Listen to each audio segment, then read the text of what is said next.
Hello et bienvenue dans After School, le podcast qui explore la vie étudiante sous toutes ses facettes. Moi, c'est Rocha. Aujourd'hui, on parle de la première année de post-bac et du stress que ça peut engendrer. Et on va essayer de répondre ensemble à la question suivante: comment se préparer à la vie post-bac? On voit ça tout de suite.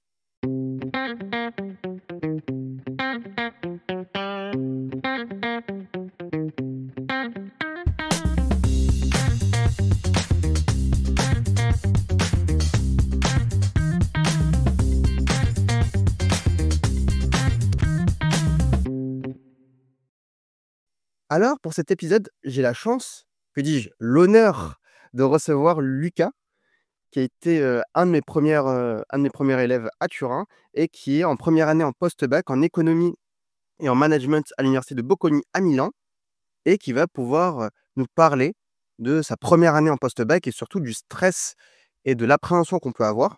Et surtout, comme c'est la première fois qu'il quitte sa ville d'origine pour commencer une nouvelle vie seul, sa vie d'étudiant. Alors, salut Lucas, comment ça va? Écoute, très, très bien, en direct de Milan comme tu l'as dit donc non et en plus il fait beau.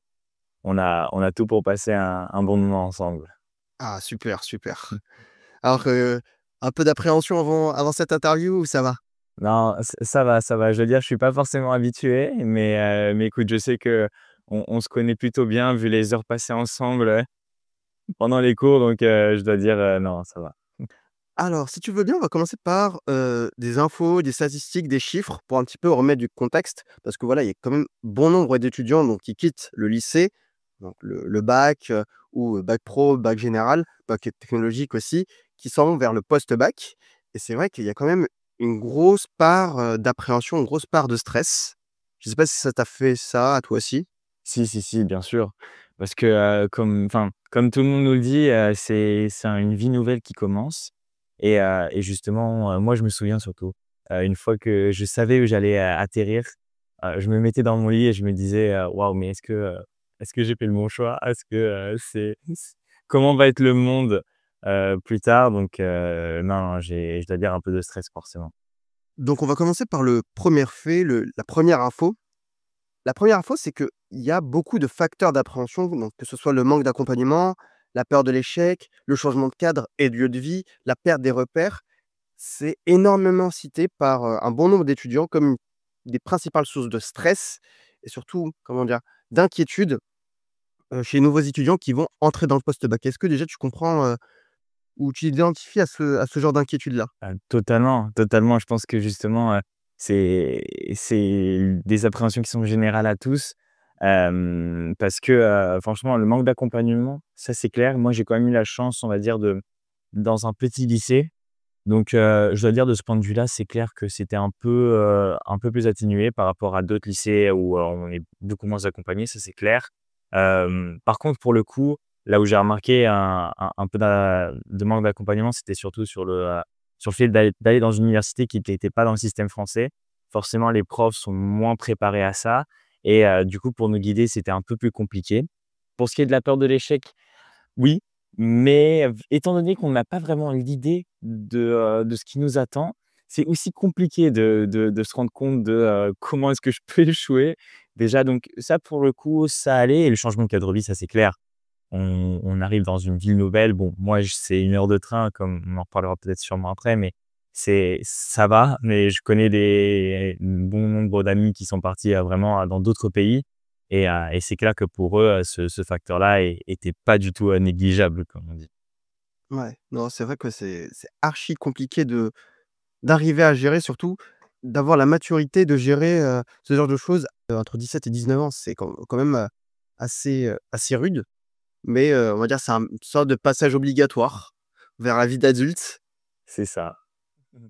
Ça fait partie du ça fait partie du process. Voilà. Après, je dis pas qu'il faut forcément aller à l'étranger ou aller très loin de chez soi pour, forcément, être un adulte, mais déjà ça forge un petit peu, ça nous construit un petit peu face à ce genre de difficultés. Alors deuxième info, alors celle-là, elle est un peu plus étonnante. 15, c'est le pourcentage d'étudiants qui sont inscrits en L1 en 2022 et qui ont quitté l'université à la rentrée suivante, donc soit par abandon, soit par réorientation.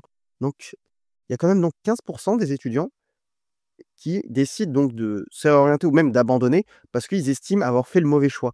Et c'est vrai que voilà, ça on en parlait juste avant, le manque d'accompagnement, c'est une composante assez majeure et surtout, voilà, savoir s'orienter. Voilà, quand on a, entre 16 et 18 ans, qu'on nous demande: «Qu'est-ce qu'on doit faire plus tard?» On est toujours un petit peu, perplexe, perdu parce que, bah, on ne sait pas forcément ce qu'on veut. On connaît pas tous les tenants et les aboutissants de toutes les formations. Les profs qui sont aussi toujours un peu dépassés parce que les programmes changent, on a toujours de nouveaux métiers, de nouvelles formations qui émergent et c'est un peu dur de rester à la page. Non, non, c'est clair. Écoute, moi, je sais que pour ce qui est de la Bocconi, les nombres, heureusement, ou enfin, il y a pas vraiment d'heureusement, mais sont un peu plus bas. Mais effectivement, c'est clair que moi, j'ai connu, enfin, je connais, aujourd'hui un garçon qui est dans ma résidence qui, s'est rendu compte que, le programme qu'il avait choisi était pas du tout fait pour lui. Et c'est clair que, ça peut naître, justement d'une difficulté déjà, moi, je pense, à comprendre parfois les programmes des différentes universités. Parce que, c'est vrai que c'est compliqué, tout seul ou peut-être avec ses parents, mais c'est pas souvent le cas, de prendre un programme sur le site et de le comprendre complètement. Puis c'est clair que des fois les profs sont justement un peu dépassés ou ne connaissent tout simplement pas les différents programmes proposés par d'autres universités, surtout si ce sont des universités à l'étranger, mais aussi en France. Et du coup, moi je pense que l'important c'est clair, c'est de s'en rendre compte rapidement parce que travailler et étudier quelque chose qu'on n'apprécie pas, ça rend forcément pesant, on profite pas et du coup, ça nous met dans une boucle assez négative. Donc moi, je sais que je connais quelques personnes qui ont décidé de changer, mais c'est clair que ce 15 c'est quand même très élevé et c'est sûrement peut-être synonyme d'un mauvais accompagnement ou du moins, de solutions qui devraient être prises, quoi. Mmh. 3e info, alors qui est d'autant plus intéressante, pour les néo-bacheliers en 2020, en L1 en 2020, il y en avait 56 qui ont validé leur licence en 3 ans, 8 en 4 ans, donc ça nous fait un taux global d'à peu près 64. Mais donc ça veut dire que le reste de la réussi, soit pas du tout, parce qu'ils s'orientent, soit parce qu'ils abandonnent, soit parce qu'ils la réussissent en un plus grand nombre d'années. Mais voilà, c'est aussi cette peur de l'échec, se dire: «Est-ce que je vais pouvoir avoir mon diplôme?» Surtout dans une matière que je pourrais ne pas aimer dans le futur. C'est non, c'est fou. Moi, je savais pas que je découvre les chiffres parce que je pensais pas que c'était autant, si je dois être complètement honnête avec toi. Et non, c'est clair que c'est impressionnant. Moi, je pense que oui, effectivement, il y a, des fois, on est tout simplement bon, surtout je parle pour le début, moi je suis qu'en première année, mais des fois, on n'a peut-être pas forcément la maturité ou juste les outils pour bien appréhender l'université dès le départ. Et le problème, c'est que c'est pas pour mettre peur, mais moi, je me suis retrouvé aussi un peu dans cette situation. Le fait de dire que si on commence main mal ou dans le sens où on a un peu de difficulté au début pour l'organisation, pour s'organiser et cetera et qu'on n'a pas le déclic et on s'en rend pas forcément compte et ben, finalement, on peut, savoir qu'il y a un mur à la fin de la route, mais tant qu'on ne se le prend pas, on s'en rend pas compte et il y en a qui se le prennent en deuxième voire troisième année et là, c'est clair que c'est compliqué de pouvoir valider ces différentes, années, quoi. Quand on est étudiant, donc on est jeune, on connaît pas toute la vie, on a, des études à côté, peut-être un petit boulot, plus, tous les aspects logistiques et pratiques de la vie à gérer. Donc en fait, on le dit souvent sur ce podcast, mais on a une vie quasiment d'adulte, mais en étant étudiant à côté. Donc on a, 30 heures qui sont pris par les cours sans compter le travail personnel, plus, potentiellement un petit boulot, plus, les tâches ménagères, les courses, et ci et ça. C'est, heu, c'est quand même compliqué et on en demande énormément, à, des gens qui ont peut-être 18 ans, hein. Non, C'est fou de se dire ça. c'est sûr, c'est difficile, surtout que, exactement, on passe du lycée où, forcément tu as un rythme de vie qui est assez réglé, par les cours déjà parce que, enfin, pour le moi, je faisais du 8-18 heures, donc j'avais quelques pauses entre 2, mais bon, je rentrais à 18 heures, je travaillais un peu et c'était comme ça presque toute la semaine et j'étais réglé. Là, maintenant, on a des gros, gaps de temps entre un cours et un autre. Il faut gérer l'extrascolaire, le scolaire et c'est clair qu'on peut vite être dépassé comme tu l'as dit. Et dernier chiffre, alors celui-là, c'est c'est un chiffre qui est quand même assez, intéressant dans le sens où en 2024, le nombre d'étudiants en réorientation donc ils décident même pas d'abandonner enfin, qui décident d'abandonner leur cursus, actuel pour aller vers un autre cursus, c'est à peu près un peu plus de 142 654. Sachant que, chaque année, le nombre d'étudiants au total, hein, toutes années confondues, c'est 3 millions. Donc il y en a 142 000 qui décident de s'orienter. Alors on se dirait: «C'est énorme». Après comparé aux gens, qui arrivent chaque année en plus et ceux qui partent, mais sur les 3 millions d'étudiants, à peu près 2,5 millions, 3 millions, c'est pas négligeable, mais ça dit que voilà, le phénomène de réorientation, il est pas non plus éphémère, il est pas c'est pas anecdotique. Non, c'est clair et moi je pense que, justement, la réorientation, moi je pense il faut la diviser dans dire une réorientation, c'est pas le fait d'avoir raté. C'est clair que c'est pas quelque chose qui est plaisant, ça il y a nul doute sur ça, mais d'un certain côté, je pense qu'effectivement l'université, il faut aussi l'approcher comme, une expérience de vie où je vais peut-être comprendre si quelque chose qui, dans ma tête me semblait, super fun, quelque chose de super intéressant et ben une fois qu'on rentre dans le détail, bah, je me rends compte que c'est quelque chose qui, finalement je n'apprécie pas et le fait de se réorienter, ça, me permet justement d'avoir une 2e chance, profiter de l'enseignement qui est l'université, d'une façon plus agréable et après c'est clair que ça doit pas être une solution privilégiée. En tout cas, c'est ce qu'on m'a dit souvent ici, du moins dans ma résidence et cetera. C'était un des premiers discours qu'on m'a fait de me dire, les premiers mois sont durs et faut pas partir avec le mindset de dire: «Si c'est dur, alors j'arrête». Parce que dire: «Je quitte et je vais faire autre chose», c'est plus facile que de se mettre à travailler ou de se concentrer 100%. Toutefois, c'est clair qu'une personne qui se réoriente, c'est qu'elle s'est rendue compte, sûrement sur une année ou plus, que c'était pas fait pour elle et malheureusement, c'est 142 000 personnes qui, comment dire? Ont ce regret, un peu cette déception en eux et c'est dommage parce que, effectivement, si déjà je pars avec une bonne orientation, je réduis ce nombre-là et je permets à plus de monde de passer déjà de finir avant, parce que tu perds une année en te réorientant. Donc je permets d'avoir des gens qui rentrent dans le monde du travail avec une année en moins, donc d'être plus compétitifs potentiellement et puis, finalement de profiter et de pas garder ce sentiment de déception que pour certaines personnes, vraiment ça peut avoir des impacts, vraiment pas très amusants. Mmh. Ouais, je comprends. On va passer à la première partie. Alors, première question, est-ce que tu peux nous parler un peu de toi et de ton parcours scolaire ou extrascolaire? Bah, moi, j'ai un parcours, assez particulier. Enfin, d'un certain sens, j'ai beaucoup de chance parce que, bon, j'ai fait primaire et 1re année de collège, dans un lycée enfin, dans un collège, une primaire publique classique, dans une petite ville, à côté de Versailles et par la suite, après ma première année de collège, donc plus ou moins à 12 ans, mes parents sont partis vivre, aux États-Unis, donc forcément, je pouvais pas rester en France, donc je suis parti avec eux et je suis parti vivre, non pas, à New York, Boston ou Chicago, mais dans le sud des États-Unis. Donc on va dire que c'était assez particulier.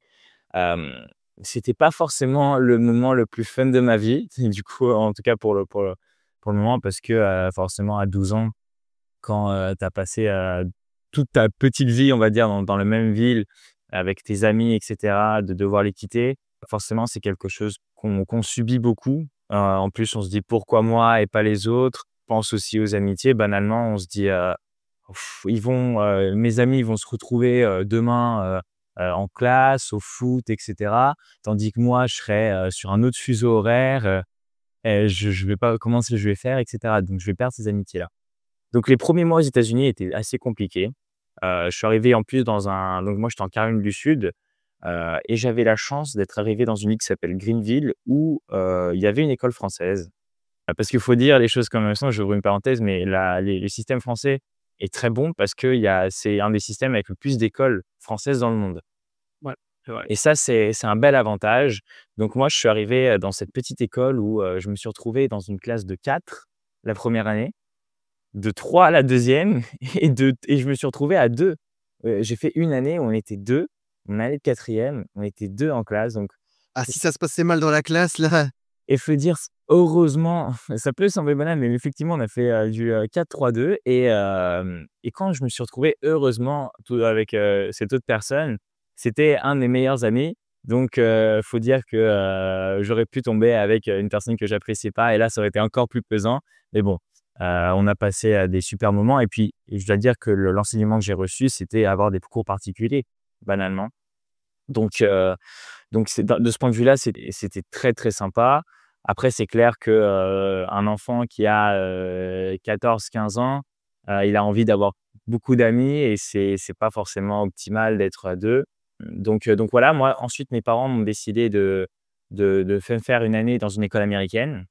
Là aussi, j'étais un peu, j'appréhendais un peu parce que, alors certes, j'avais eu la chance d'apprendre l'anglais à travers des cours particuliers et cetera quand j'étais en France. Donc j'étais arrivé aux États-Unis quand même avec des bases. Après forcément à cet âge-là, on apprend très rapidement les langues donc j'avais quand même un bon niveau d'anglais quand je suis arrivé à l'école américaine. Mais bon, j'appréhendais un peu comme on peut apprendre, enfin on peut avoir d'appréhension pour l'université, hein. C'était plus ou moins la même chose et donc je suis arrivé là-bas et c'était super. C'était super parce que d'un point de vue, école, vie collégienne, c'était incroyable parce que, bah, forcément, on dirait que c'est des clichés, mais c'est vraiment un peu comme dans les films, dans le sens où tu as l'équipe de moi, j'étais dans l'équipe de foot de l'école, donc tu vois, tu joues pour ton école, tu as des infrastructures de fou. On avait des salles de sport, des terrains de foot incroyables, c'était et c'est là où on se rend compte aussi, où on apprend beaucoup de la mentalité américaine. Dans le sens où, même dans l'école, si tu rates un examen, bah, écoute, c'est pas grave. On va essayer de comprendre pourquoi tu as pas réussi. On va te donner une deuxième chance et tandis que moi, j'étais habitué au système français qui, pour le coup, est plutôt assez rude dans l'échec où, si tu rates, bah, écoute, c'est parce que tu es pas bon et tu as intérêt à faire mieux la prochaine fois, mais je vais pas forcément t'aider et puis l'examen, on te dit d'apprendre A et des fois, tu tombes avec B à l'examen donc ouais, c'est vrai. Ça, non, mais c'est vrai. Tandis que moi, je me souviens quand j'étais à l'école américaine, on te disait: Tu dis A et c'est A que tu retrouves sur l'examen, quoi».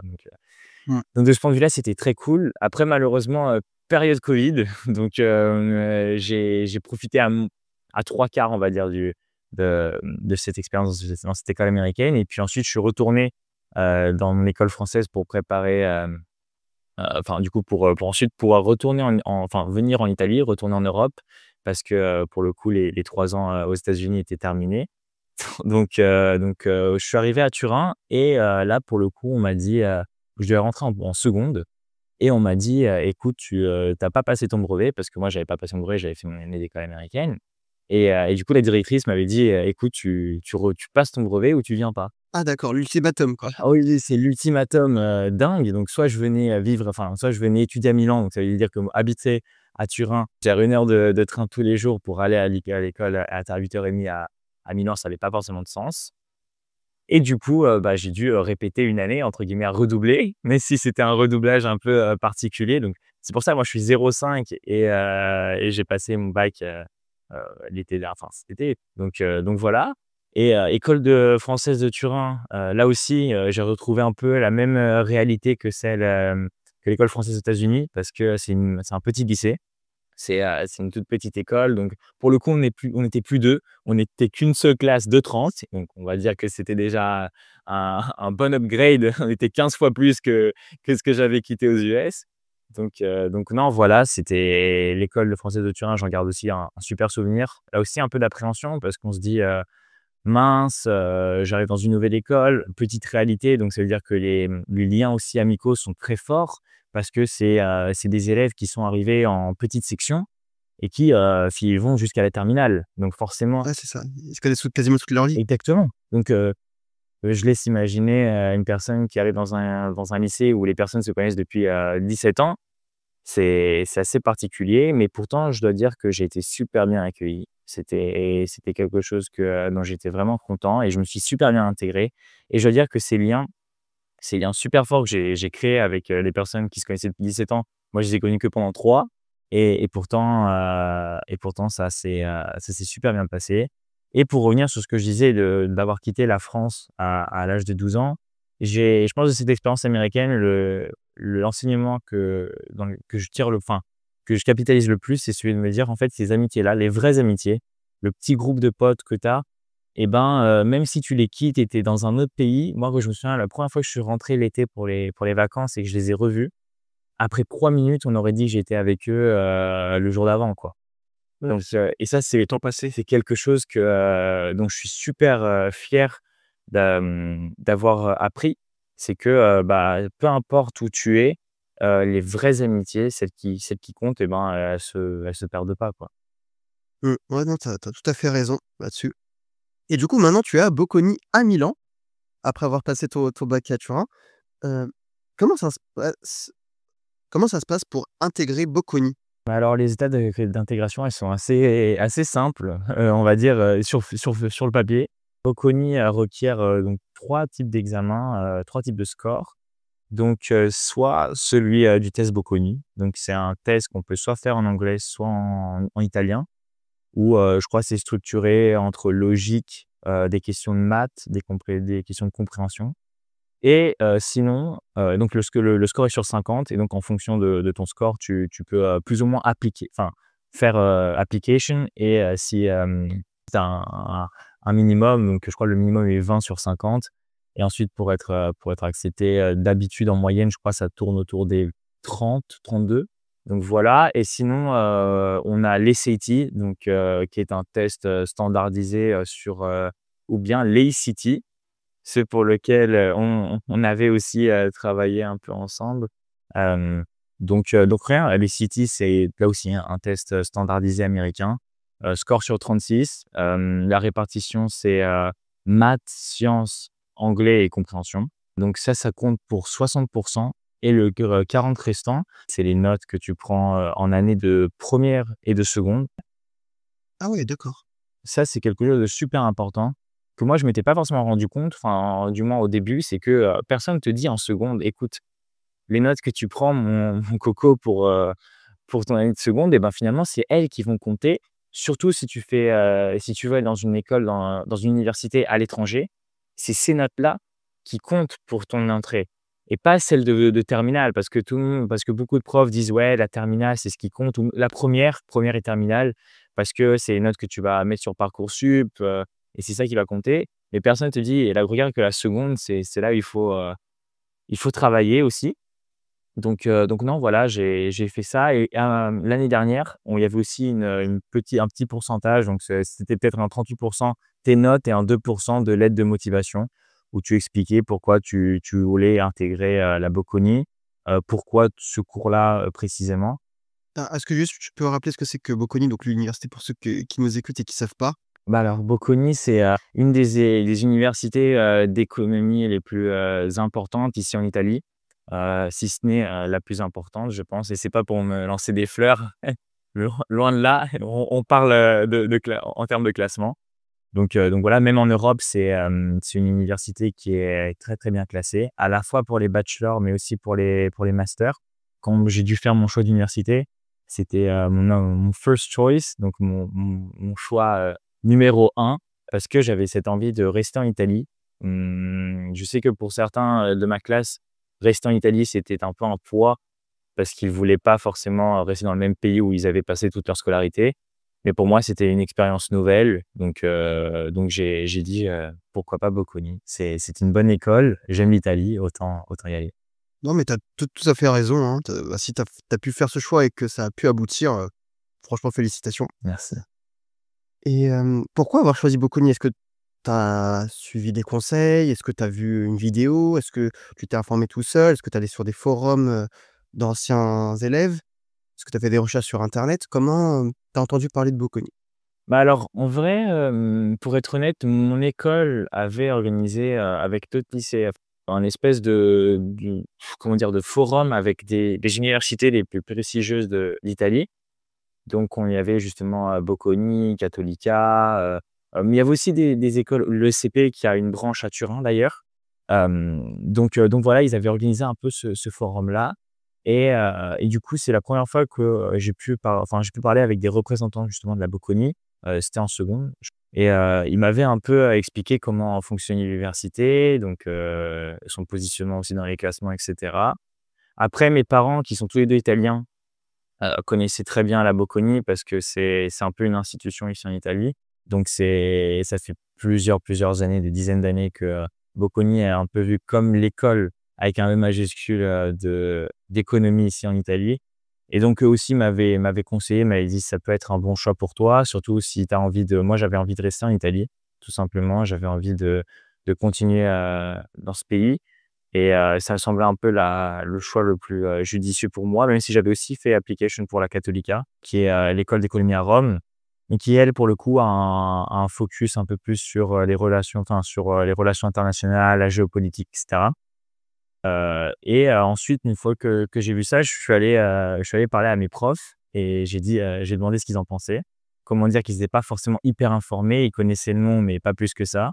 Donc j'ai dû faire un peu de mon côté, j'ai dû, faire des recherches sur leur site, comprendre déjà quels étaient les prérequis pour pouvoir, y accéder, quels étaient justement les différents examens que je devais passer, les certifications de langue, tout simplement. Et il faut dire que pour le coup, le site était assez bien fait. Il y avait des vidéos qui expliquaient comment ça fonctionnait. J'ai pu venir, sur le campus durant mon année de première. J'ai pu Ouais, non, c'était super cool. Ils ont fait des portes ouvertes où j'ai pu visiter, donc comprendre un peu comment ça fonctionnait, le campus, les salles et cetera, et ils expliquaient les différents cours. Donc ça, c'était super. On a eu les directeurs de chaque cours qui étaient venus nous expliquer, plus ou moins ce qu'ils faisaient. Heu Ça a été vraiment, un gros atout, surtout pour ensuite m'orienter quand j'ai dû, appliquer quel cours mettre en premier et lequel mettre en 2e et ainsi de suite. Donc voilà, c'est à travers, ces différents, moyens que j'ai pu, comprendre ce qu'était Bocconi. OK, non, mais c'est bien un petit peu, voilà, de s'informer, d'avoir la curiosité et surtout quand il y a des profs ou des écoles qui déjà commencent un petit peu à vous lancer là-dedans, de dire: «Bah, il faut penser, à à l'après-bac, au post-bac». C'est quand même vachement important. Il y a bon nombre d'élèves qui se plaignent de ça parce que, bah, c'est vrai qu'après le bac, il y en a certains qui savent pas quoi faire. Alors typiquement, moi, après la terminale, c'était blackout. Je ne savais pas ce qui se passait après la terminale, si j'allais à l'université, si j'allais, en prépa, si j'allais, en fac, si j'allais, faire autre chose complètement. J'avais aucune idée. Alors il y avait des portes ouvertes, mais on savait jamais trop quand c'était, je m'informais pas trop. J'étais vraiment, assez passif là-dessus et ça fait plaisir que voilà, que les gens, s'activent dessus sur se dire: «Bah, qu'est-ce qu'il faut que je fasse après?» Moi vraiment, je suis allé sur, alors c'est l'ancêtre Parcoursup, ça s'appelle admission post-bac, APB, et je mettais, mes vœux, j'avais mis 3 vœux de prépa et un vœu de fac, de physique, licence physique. C'est tout ce que j'avais mis et moi je pensais que ça allait passer. Bon, ça a pass c'est passé, mais en fait, je pense que j'ai pas assez préparé mon orientation et c'est peut-être pour ça que je fais ce média parce que je vois que les gens fassent comme moi. Après moi, je pense que dans le sens où, il y avait une chose dans laquelle j'étais sûr, c'était, que moi j'adorais l'économie. Donc pour le coup, moi je pense que j'avais cette chance-là de dire, OK, je sais plus ou moins ce que je veux faire, ce qui me plaît, qui est pas le cas de tout le monde. Parce que, il y avait beaucoup de gens dans ma classe qui eux, voulaient tout faire et rien à la fois. Donc ils étaient, submergés par les différentes options. Moi, je savais que je voulais faire économie, et donc ça, c'est clair que ça m'a aidé beaucoup. Et par contre, je savais aussi une autre chose, c'est que je voulais pas faire prépa. Ça peut OK. sembler anecdotique, mais parce que venant d'un système français, on nous pousse quand même beaucoup à, continuer dans ce système-là. La prépa, c'est vu, hein, comme l'excellence, et ça l'est d'ailleurs, hein, je dis pas. Ça prépare extrêmement bien, pour la suite, mais moi, je savais que c'était pas forcément fait pour moi, que, c'était quelque chose de peut-être un peu trop franco-français. Ouais, ouais, c'est vraiment typiquement franco-français, la prépa ça n'existe quasiment nulle part ailleurs. Et en parlant un peu avec mes parents, ils me disaient, j'ai eu cette chance-là de pouvoir, voyager, d'avoir un peu cette orientation internationale. Ce serait, moi, je pense, de mon point de vue, un peu dommage peut-être de me fermer là-dessus. Et donc c'est pour ça que je me suis tout de suite activé sur, les universités, de type bachelor et cetera, qui étaient à l'étranger. Donc ça, c'est clair que c'est une chance, et savoir déjà si on est prêt pour une prépa ou moins, je pense que ça peut déjà aider beaucoup si on est en première à, pouvoir comprendre où s'orienter. Non, non, je te comprends tout à fait, je te rejoins totalement là-dessus. Alors on va passer à la deuxième partie de l'interview sur ta transition du lycée aux études supérieures. La première question, c'est Qu'est-ce qui a changé entre ta vie de lycéen et ta vie actuelle d'étudiant? Tout. Tout est tout. Non, non, c'est complètement différent, mis à part le travail et encore, là aussi, ça a changé beaucoup de choses. Donc comme on me disait avant, le lycée, c'est très, structuré. Tu as, ton calendrier, tu as tes, heures de cours. Tu sais plus ou moins combien il te faut pour, avoir des bonnes notes, enfin, combien il faut de travail pour plus ou moins réussir à avoir des bonnes notes et cetera et donc ça, on va dire, c'est la zone de confort et c'est ce qu'on a au lycée et c'est super et après on passe à l'université et waouh! Autre chose, trop d'input et pas assez d'output dans le sens où, on se retrouve avec, comme on disait avant, parfois ça m'arrive d'avoir, qu'1 heure 30 de cours par jour et c'est pas j'ai 1 heure 30 de cours par jour et ensuite je rentre à la maison, j'ai 2 heures de travail et puis, je peux aller faire du foot et me balader dans Milan. Pas du tout, pas du tout parce que, finalement on se rend compte que, on les examens ce qui demandait aux examens déjà, nous c'est semestriel et on passe, on a c'est structuré en partiels, donc une première partie, une deuxième partie et si on veut ensuite on peut donner des généraux. Mais donc on comprend que la charge de travail elle est énorme parce que ce qui est demandé à l'examen est énorme. Dans le sens où on a, beaucoup de choses à intégrer et au peut-être l'examen ne demandera que 15 de tout ce qu'on a appris. Mais il faut savoir parce que si on nous demande le 15 qu'on connaît pas et ben on est, complètement foutu. Donc moi, j'ai dû adapter ma méthode de travail et ça, c'était pas facile parce que j'ai eu, la chance ou le malheur, je sais pas, d'être un élève au lycée qui, écoutait beaucoup en classe. Donc j'intégrais beaucoup durant les heures de cours et puis je rentrais à la maison. Je devais pas je travaillais un minimum dans le sens où oui, j'avais mes heures de travail, mais c'était pas, j'allais pas me coucher à 3 heures du matin, parce que j'avais passé toute la soirée sur les bouquins et j'arrivais à avoir des assez bons résultats. Ici, c'est pas du tout le cas et cette approche lycéenne, elle fonctionne pas. J'en ai fait justement les frais, je me souviens sur le premier partiel ça qui arrive, fin octobre, début novembre où, justement je m'étais dit, «Bon, je vais faire comme au lycée, j'écoute bien en classe, j'ai toutes mes notes qui sont bien rédigées, j'arrive à 2 semaines avant les examens et là, c'est bon, je vais tout apprendre et ça va bien se passer». Pas du tout, je devais préparer 3 partiels. J'avais une quantité de travail, mais j'étais sous l'eau et j'ai dit, «Plus jamais». J'ai dit, ça m'est arrivé et c'était 2 semaines horribles où vraiment pour le coup là, je passais vraiment mes nuits, à travailler parce que je pouvais pas sinon, il y avait pas d'autre solution et j'étais complètement KO à la fin de ces trucs-là et ça s'est même pas très bien passé. Donc j'ai même refusé mes notes pour pouvoir passer, les généraux parce que j'étais pas satisfait et ça m'a servi de wake up call comme on dit ici et je me suis retrouvé, j'étais pas tout seul dans cette situation. En parlant avec, mes amis et surtout ceux qui peut-être viennent du système, français aussi, beaucoup étaient dans la même situation que moi. Parce que, faut aussi dire quelque chose, c'est que la Bocconi et je pense que c'est quelque chose qui est assez, comment dire? Répandu dans les universités italiennes, c'est que c'est très théorique. Vraiment L'enseignement très est théorique. très, très théorique, tandis que nous, peut-être dans le système français, on a plus tendance à, apprendre en faisant des exercices. Ici, c'est pas du tout le cas. Ici, c'est, théorique et du coup, ça rajoute une difficulté dans la révision quand on n'est pas habitué. Tandis que, par exemple, le lycée italien est là aussi très théorique. Donc, moi, je voyais mes amis qui arrivaient à bien apprendre en partant du manuel et cetera. Tandis que moi, j'étais habitué à faire plein d'exercices et apprendre. Ah non, mon coco, c'est peu possible. Donc non, ça a changé beaucoup. Je pense que c'est ce qui m'a le plus marqué et surtout gérer ses temps morts. C'est gérer ses temps morts parce qu'on a beaucoup d'input, c'est ce que je disais, il y a toujours une fête, il y a toujours, des personnes qui sont prêtes à aller, prendre un verre et donc c'est à nous de savoir dire non parfois, de, dire: «Non, là je peux pas parce qu'il faut que je travaille, sinon je vais pas avoir le temps de bien préparer mes examens» et ça, c'est pas facile. Ça, il y a des gens qui ont la chance d'avoir la maturité tout de suite, de direct commencer, d'être, carré et il y en a d'autres qui l'ont moins. Moi, je suis quelqu'un qui se disperse assez rapidement donc, dans le sens où, j'aime bien, passer du temps avec mes amis et cetera et donc, ça, c'est ce qui m'avait, aussi, pris beaucoup de temps, au début d'année, l'universitaire, scolaire Et du coup, j'en ai fait les frais. J'en ai payé un peu les conséquences au début. Donc là, on va dire que je me prépare un peu mieux pour cette session qui arrive. Ah, bon courage, sachant qu'elle va débuter dans pas longtemps. Exactement, bah, de semaine prochaine. Aïe, aïe, aïe. Dur. Courage. Merci. Et quelles étaient tes appréhensions par rapport au post-bac quand tu étais au lycée? Donc tu es au bac et là tu dis: «Bon, je vais aller l'année prochaine à Bocconi», qu'est-ce que tu t'es dit? Déjà, je me suis dit: «Est-ce que j'ai fait le bon choix? Ouais, Est-ce que j'ai fait le bon choix? Parce que, est-ce que c'est fait pour moi?»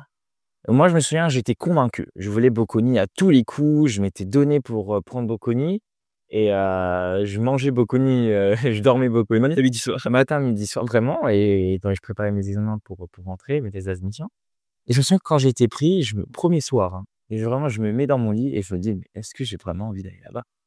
C'est là où tu te remets complètement en question et tu te dis: «Mais, est-ce que j'ai envie de finalement rester en Italie? Que, j'avais pas envie d'aller faire de l'ingé ou est-ce que j'avais pas envie de j'en sais rien».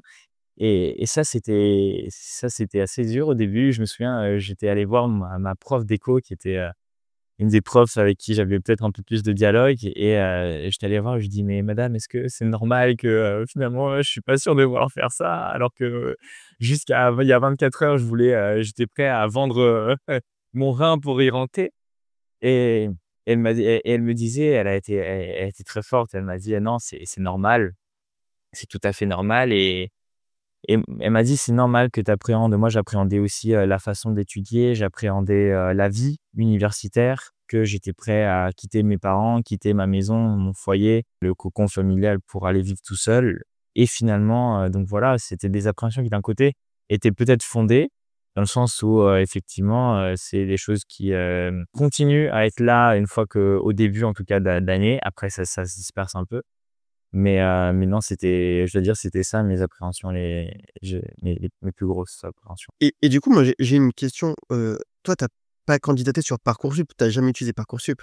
J'ai fait, parce que mon école, il tenait enfin, avait un peu envie d'avoir tous ces élèves qui participaient à Parcoursup, je ne sais pour quelle raison.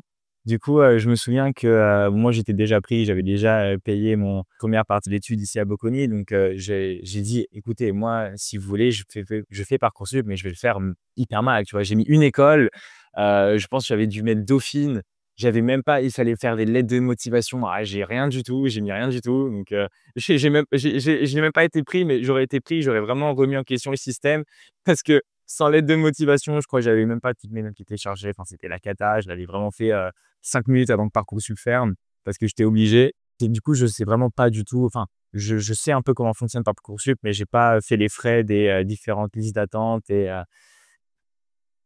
déception de la plateforme, quoi. Est-ce que du coup tu as des échos de tes amis qui ont fait Parcoursup et est-ce que tu sais, voilà, comment ça s'est passé pour eux? Parce que voilà, il y a une grosse partie des gens qui nous écoutent, qui font du Parcoursup, même des étudiants, des bacheliers, bah, qui utilisent Parcoursup pour leur, vie post-bac. Est-ce que tu as peut-être des échos, des retours d'expérience? Oui, oui, bah, beaucoup malheureusement. Je pense où, il y avait quand même pas mal de personnes dans ma classe qui ont utilisé Parcoursup et des moi, ce qui m'avait le plus choqué, c'était que, j'avais 2 amis qui étaient excellents. Ils tournaient autour des, 18,5-19 de moyenne sur toutes les matières. C'était impressionnant, c'était vraiment des machines, heu, Ah oui, les cracks ultimes, quoi. des cracks ultimes exactement donc toi, tu es avec ton petit 16,5, tu es là, tu es bien, hein, mais bon, tu vois ces mecs-là, c'est des cracks et en plus, ils travaillaient la moitié de ce que je travaillais donc tu te dis: «C'est vraiment qu'ils sont bons». Et ils ont fait Parcoursup, eux, ont candidaté pour des écoles d'ingé donc ils avaient mis le PFL, sauf que le PFL, il fallait avoir les notes du bac. Du coup, ils devaient attendre, leurs résultats et entre-temps, ils avaient mis des prépas. Eux voulaient faire prépa et moi, ce qui m'avait le plus impressionné, c'est que, ils étaient, sûrement dans les top 3 des meilleurs élèves de la classe, dans un lycée où il y a 100 de mentions. Je te dis, c'est qu'ils sont vraiment bons et pourtant, ils ont été refusés des, meilleures prépas parisiennes, quoi, par exemple. Il y en a pas une qui a été, dans laquelle où ils ont été pris. D'ailleurs, il faut savoir qu'un des 2 avait une bourse d'études excellence tellement il était bon et la seule prépa où il a été pris, c'était la pire. Il s'est dit: «Ouais, j'avais mis une vieille prépa, parce que, bon, bah, imagine, je suis pris nulle part», et finalement, c'est la seule prépa où il a été accepté et c'est là où on se dit: «Mais comment c'est possible déjà? Comment est-ce que, dans un lycée qui est considéré excellent. C'est je crois, on est dans les top 8 des meilleurs lycées étrangers du monde. Ah oui! Lycées français à l'étranger, exactement. On est à le meilleur en Italie, si je me trompe pas. Comment c'est possible? Et on est arrivé à la conclusion, donc elle est pas forcément fondée, mais c'est la seule explication qu'on se donne, c'est que, déjà, une personne qui fait stan en terminale et qui, veut faire stan en prépa, je pense que c'est déjà la moitié des personnes qui occupent les places. Et ensuite, je pense qu'il y a ce préjugé des écoles internationales, enfin des écoles françaises à l'étranger, à l'international, où c'est des écoles, faciles, des écoles où, avoir des bonnes notes, c'est simple, tandis que c'est pas forcément le cas, loin de là.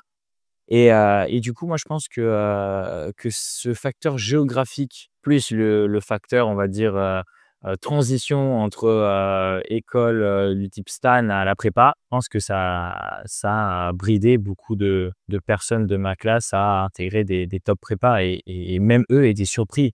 D'ailleurs, je sais qu'il y a certains parents qui, sont justement allés voir la direction pour dire, «C'est pas normal». C'est quoi ce bordel? Non, mais même d'un point de vue tout simplement, d'un point de vue même pour l'école, je veux dire, une école française, si elle veut, elle veut se marketer, elle dit qu'elle a, X étudiants qui sont partis à, Ginette, Stan ou je ne sais quelle prépa, c'est, c'est un bon atout marketing, tout simplement et savoir qu'il y en a même pas un qui a été pris, je pense que Oui, ça remet en question plein de choses ça remet en question plein de choses, exactement.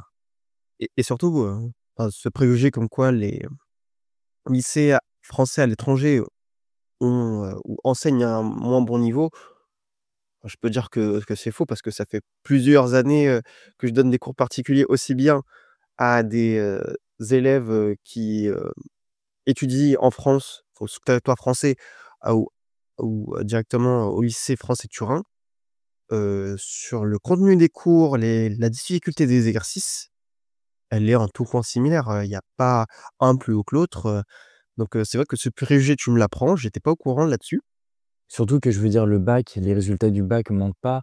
Enfin, je veux dire le bac, on passe tous le même, hein. Il y a pas un bac pour, tel lycée plutôt que d'autres et pourtant sur les résultats du bac, en plus, on est même pas corrigé par des lycées enfin, on n'est pas forcément corrigé par des lycées à l'étranger où c'est plus simple et cetera et pourtant dans notre lycée, je veux dire, il y avait, 50, plus de 50 de mentions, je crois très bien. Il y en avait peut-être 2 qui avaient pris, assez bien, mais personne n'avait enfin tout le monde avait sa mention, tu vois? Donc je veux dire, le niveau était là et même sur des trucs standards comme le bac, à l'épreuve de bac et pourtant, moi je trouve ça c'est assez scandaleux d'ailleurs. Et encore comme le bac français, le bac métropole et le bac, étranger, centre étranger, et c'est vraiment 2 épreuves, différentes. Enfin, c'est pas exactement les mêmes sujets qui arrivent dans les mains des 2 types d'étudiants. Et puis ça reste l'éducation nationale qui le fait, je veux dire, c'est pas les profs des lycées français qui, à l'étranger qui se réunissent et ils disent: «Bon, on va faire un bac, pour nos élèves», quoi, et je veux dire Ils fassent le bac du Liban là pour voir. ouais, exactement. Mais ouais, c'est tout à fait étrange. Non, c'est étrange. Bah, ça fait une belle transition pour toujours rester sur le lycée. Est-ce que, du coup, tu vois, de grosses différences sur ta vie entre, voilà, la terminale et l'université, on va dire, plus sur le niveau d'enseignement? Oui, dans le sens où, comment dire? C'est global, mais à la fois spécifique dans l'enseignement. Je veux dire, c'est assez ciblé. On va étudier telle partie, donc on va faire, un peu de théorie, puis on va faire des exercices et puis, si j'ai pas compris, on va le reprendre, il y a les évaluations. Les évaluations, ça arrive quoi? Toutes les 2 semaines et demie. Ça permet de consolider, de valider un apprentissage. Alors que l'université, pas du tout. L'université, c'est, très global. On part d'une image hyper, large pour se resserrer de plus en plus sur des choses extrêmement spécifiques, très, très, très théoriques, des concepts qui, sont parfois assez difficiles à concevoir dans le sens où, par exemple, je prends l'exemple de l'ESSES qui est peut-être la chose la plus similaire, mais la plus lointaine à la fois qui se rapproche de ce que je peux étudier aujourd'hui à l'éco. C'est des cas, qu'on peut retrouver dans la vie de tous les jours, c'est des cas assez macro. Tandis que, quand tu commences en première année, direct, premier cours d'éco, c'est de la micro. Ça veut dire que, on suppose que tout le monde est rationnel, on suppose que le monde fonctionne, à travers des graphiques et c'est clair que c'est assez compliqué. Enfin, c'est assez, ça te prend, un peu au dépourvu mais je dois dire que d'un côté, j'ai été, assez surpris de la proximité quand même qu'on peut avoir avec certains profs. Moi, on m'avait toujours vendu aussi l'université comme quelque chose où, tu es que dans ton côté, que, si tu as un problème, bah, c'est toi et toi tout seul. Je dois dire que après, je sais pas si c'est une exception de la Bocconi, mais en parlant un peu avec d'autres, amis à moi qui sont pas à la Bocconi, c'est pas une exception. Ce que je vis, c'est que les profs sont quand même assez libres dans le sens où, si moi j'ai pas compris quelque chose, à la fin de l'heure, il y a aucun souci pour prendre 5 minutes et me le réexpliquer. Ça m'est arrivé, maintes et maintes fois, par exemple, justement au micro où, j'avais pas compris une petite partie du cours et le prof me dit: «Écoute, il y a pas de souci, je te le reprends en 5 minutes». Il se met au tableau, on est peut-être 3-4 à pas avoir compris le concept parce qu'il faut savoir aussi que c'est des classes de 120. Donc tu passes d'une classe de 30 à une classe de 120, donc faut aussi gérer l'amphi et non, du coup, tu te retrouves vous êtes 3-4 et avec le prof et il t'explique. Parce que, les profs aussi sont pas là pour punir, ils sont là pour, quand même enfin, que les élèves réussissent. Je veux dire, c'est clair qu'après toi, comment tu gères ton examen et tout, ils s'en fichent. Alors que pour un prof en terminale, il sait que, «Ah, cette évaluation s'est pas bien passée, viens, on reprend, on essaie de voir, de comprendre un minimum». Ici non. Donc ça, c'est une différence quand même. Après, je veux dire, il y a aussi on a la chance d'avoir des teaching assistants, ici on l'appelle les TA, donc c'est des élèves souvent qui sont, en master ou, en dernière année de bachelor parfois, s'ils sont très, très bons, qui, organisent, 1 fois par semaine, 1 heure pour, pour le coup, des fois faire des exercices ou reprendre des thèmes un peu plus chauds, donc des trucs un peu plus complexes et si tu as envie de participer, tu participes. Si tu as pas envie de participer, tu participes pas. Ça aussi, c'est une différence. Au lycée, je suis obligé d'aller aux cours parce que sinon, je dois faire une absence, je dois la faire signer par les parents. Ici, tu vas en cours, tu vas en cours, tu vas pas en cours, c'est toi qui décides.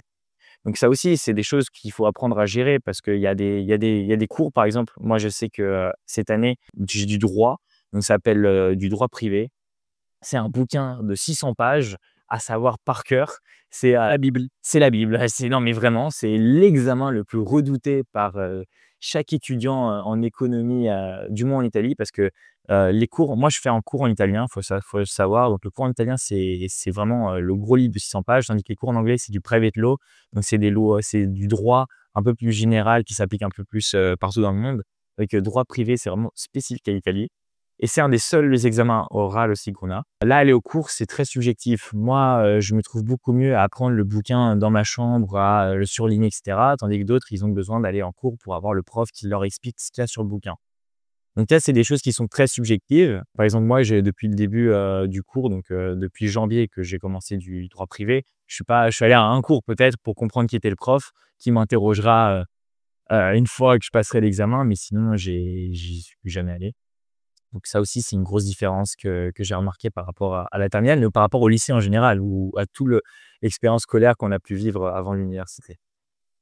Non, ouais, c'est vrai qu'il y a le fossé et après à chacun de faire, voilà, son petit chemin, de faire sa petite tambouille pour savoir, bah, dans quoi il se sent le mieux et Exactement. surtout quelle est sa meilleure façon d'étudier, de mémoriser, d'apprendre. Parce qu'on est tous différents, s'il y a 1000 élèves, il peut y avoir 1000 façons, différentes d'étudier, hein. On va dire c'est ça qui est bien et c'est ça qui est un peu moins bien parce que, voilà, si tu as quelqu'un qui étudie pas de la même manière que toi, bah, l'aider c'est pas forcément, facile. Puis même comprendre sa méthode de travail, comprendre la méthode de travail qui fonctionne, c'est long et ça peut être des fois assez, peu démotivé. C'est démotivant des fois parce que tu te dis: «Mince, moi j'étais sûr que j'avais bien appris, que c'était la bonne manière» et puis en fait, tu te rends compte que non, tu savais pas. Du coup, c'est là aussi tu t'adaptes. C'est moi, je pense que d'ailleurs dans des systèmes, par exemple anglais, je crois la première année, ça compte pour 1/9 de ton parcours universitaire donc je veux dire, c'est quand même normal, ça faut le dire aussi, c'est assez normal qu'au début, surtout les premiers mois, il y ait des gens qui ont des difficultés. Il y a des gens qui sont très, très bons, qui arrivent à partir tout de suite,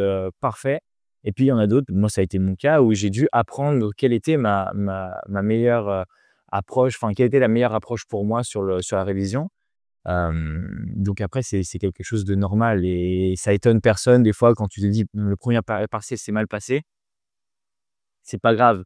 Moi, j'étais hyper déçu, j'étais déprimé. En plus, j'étais exténué de mes 2 semaines de travail acharné et en plus, c'est horrible parce que tu te dis: «J'ai travaillé, je me la suis donnée et j'ai des résultats moyens». C'est hyper frustrant et après, en parlant autour de moi avec des gens qui sont plus grands, Après, j'en parlerai quand on verra peut-être la résidence, mais tout le monde m'a dit: «Non, mais écoute, c'est normal.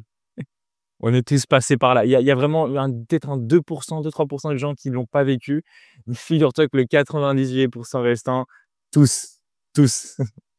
Oui et c'est en fait, c'est ça aussi qui est bien, dans les études, supérieures, il y a toujours, voilà, les N+1, les 2A, 3A, 4A qui viennent te dire, en fait, «Peut-être concentre-toi là-dessus» ou «Essaye de faire ça» ou «Va pas là-bas, c'est pas forcément utile, tu peux faire ça». Qui sont toujours là de bons conseils parce qu'on n'est pas en compétition avec eux, mais voilà, tu as la chance de pouvoir aider quelqu'un qui était dans la même difficulté, enfin, qui est dans la même difficulté dans laquelle tu étais et c'est en vrai, c'est sympa, ça renforce en plus cet aspect de camaraderie qu'on a entre les années. Ouais, c'est aussi un des trucs qu'on n'a pas trop, au lycée. Au lycée, c'est rare où les terminales vont voir les secondes, parce que voilà, les enjeux sont pas les mêmes. Les secondes, ils sortent du brevet, les terminales, ils pensent déjà au post-bac et déjà au bac. Il y a pas trop cet aspect de camaraderie alors qu'aux études supérieures, bah, c'est un peu plus présent parce que, bah, par exemple, entre la première année de licence et la deuxième année, elle est pas charnière non plus, mais, elle est importante, mais pas charnière, dans le sens où, voilà, tu as pas de grosses épreuves, tu as des partiels. Tu peux toujours aider les gens qui sont en dessous de toi parce qu'eux, c'est vraiment la première fois qu'ils arrivent, c'est un monde totalement inconnu. Toi, tu as déjà un peu plus d'1 an dans les pattes. Tu te prépares à la L3, c'est là, la L3 où ça va vraiment être, le charnière, mais même ça se passe au niveau du master, hein. Ceux qui sont en 2e année de master vont aider ceux qui sont en première année de master parce que voilà, il y a il y a un peu cet aspect, de on est tous dans la même galère et il faut s'entraider, quoi. Exactement, on est tous dans la même galère et puis, comme tu l'as dit, je pense que ça, c'est hyper important, c'est qu'il faut pas être en compétition. Ouais, il y a pas de Je veux dire, s'il y a pas de compétition parce qu'on est tous dans la même situation, on est tous dans la même université. Je veux dire, c'est pas ici, il faut la compétition et justement, ça, c'était une des appréhensions que j'avais aussi pour revenir juste vite fait sur ce qu'on disait avant, c'était j'avais peur de me dire: «Je vais rentrer dans un» et je sais que l'école, c'est une école prestigieuse. Donc je m'étais dit en raisonnement, 1 + 1 = 2, je m'étais dit: «École prestigieuse, j'entrais bon et donc ça égale à, grosse compétitivité» et en fait, pas du tout. oui. Pas du tout parce que finalement et ben, justement, on vit tous les mêmes galères et quand tu es dans la galère et ben, tu cherches toujours, quelqu'un pour t'aider et finalement, bah, peut-être que lui peut t'aider sur ça, l'autre peut t'aider sur ça, mais toi, tu peux l'aider sur cette partie-là que tu as peut-être un peu mieux compris et du coup, vraiment, se forme cet, aspect de camaraderie qui est hyper important et c'est pas pour rien que des fois, nous, on a des groupes de classe où, si tu as une question, tu peux écrire et il y a personne qui va te dire: «Ah non, mais toi, tu es nul, vas-y, c'est bon, viens, on l'aide pas» ou il t'envoie le mauvais cours. Comme ça peut arriver dans des fois en médecine, j'ai eu des échos de mauvais cours passés, parce que justement, il y a un classement à la fin. Ici, il y a pas de classement, donc je veux dire, que tu sois le premier ou le dernier, c'est que à toi et c'est par rapport à ce que toi tu as comme attente personnelle, quoi. Mmh. Bah, oui, le nombre de places à l'entrée est limité, mais pas le nombre de diplômes à la fin, quoi. Il y a pas c'est pas 100, c'est pas koh quoi. Il en restera pas qu'un, quoi. Exactement, il y a pas de feu qui s'éteint ou je ne sais quoi, Pas d'élimination, je vante contre Luca parce que tu ne m'as pas aisé en économie. Désolé pour toi. j'ai toujours pas vu de flambeau au milieu du campus donc écoute, je ne sais pas si c'est une bonne nouvelle ou pas, mais bon. Squid Game. Exactement. Alors, on va passer à la troisième partie sur ton expérience perso à Bocconi et même dans le système universitaire italien. Alors, tu nous as dit que tu ressentais un petit stress avant ton départ, voilà, tu te posais mille et une questions avant ton arrivée à Bocconi et maintenant que tu y es depuis, bah, plus d'un semestre, que tu es en train de commencer, limite finir le deuxième semestre, qu'est-ce qui te surprend le plus? Que tu as trouvé réponse à toutes tes questions ou est-ce qu'il y a encore des choses sur lesquelles il y a du mystère? Moi, ce qui m'a surpris, c'est que déjà, j'étais parti en me disant: «Je veux faire ça après mes études» et là, je me suis rendu compte que, en étudiant ce que je voulais faire avant et je me suis rendu compte que c'est pas du tout ce que j'ai envie de faire. J'ai changé complètement de trajectoire, avant, je m'étais dit: «Ah, j'aimerais bien faire de la finance», je ne sais pour quelle raison d'ailleurs et puis après, en fait, je me suis plongé et j'ai découvert des trucs beaucoup plus intéressants que ça et du coup, ça m'a surpris de me dire: «Écoute, comment on peut changer déjà, en 1 semestre et demi?»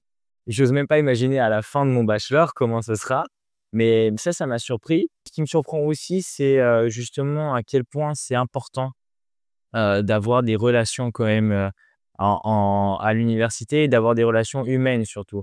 Parce que, c'est clair qu'il y a des moments où, tu as tu as juste envie d'une seule chose, c'est de t'enfermer dans ta chambre, d'étudier. Mais c'est pas forcément la chose la plus saine et c'est pas forcément il faut un peu des 2. Je dis pas il faut de l'IQ et de l'EQ comme on dit, mais c'est hyper important parce que des fois, tu te retrouves dans des difficultés et avoir quelqu'un sur qui, justement, te confier ou tout simplement, tu vois, partager tes craintes, tes soucis, ton stress. Et je dis pas que lui, il faut trouver quelqu'un qui a les réponses à tout, pas du tout. Mais peut-être qu'en vous 2, vous pouvez, vous aider l'un avec l'autre et donc créer des relations humaines, c'est super important. Parce que l'université, c'est aussi un lieu où on rencontre plein de personnes qui ont des parcours tous différents et il y a du positif à prendre de tout le monde. J'ai rencontré vraiment des super personnes qui ont vécu des choses, folles les unes plus que les autres et voilà et donc moi aussi je donne un peu du mien et eux me donnent un peu du leur donc ça c'est quelque chose qui m'a surpris. Je m'attendais plus à un monde de requins, effectivement, monde de shark, de shark exactement mais finalement, je dois dire que, ça m'a surpris beaucoup et ce qui m'a surpris aussi, c'est que, finalement, le temps passe hyper vite. Ouais, c'est vrai. Le temps pa et je pense que le plus gros ennemi et allié peut-être de l'étudiant universitaire, c'est le temps. Parce qu'on a plein de choses à faire et le temps, c'est toujours 24 heures. On ne peut pas l'étendre et on ne peut pas le diminuer. Donc ça m'a surpris. Tandis qu'avant, moi, je me disais: «Bon, il y a le temps, c'est tranquille» et là, je me rends compte que j'ai bientôt déjà fini ma première année. Donc tu te dis: «Bon».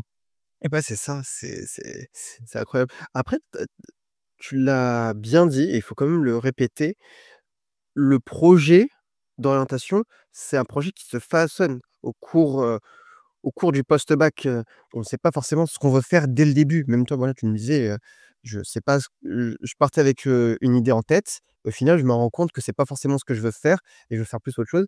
Je le disais dans un des anciens épisodes du podcast sur mes conseils pour les lycéens. En fait, concentrez-vous sur un domaine, pas forcément sur un job parce que, bah, vous connaissez pas encore tout ce qui se passe, vous êtes pas sûr de comment ça va évoluer dans les années à venir.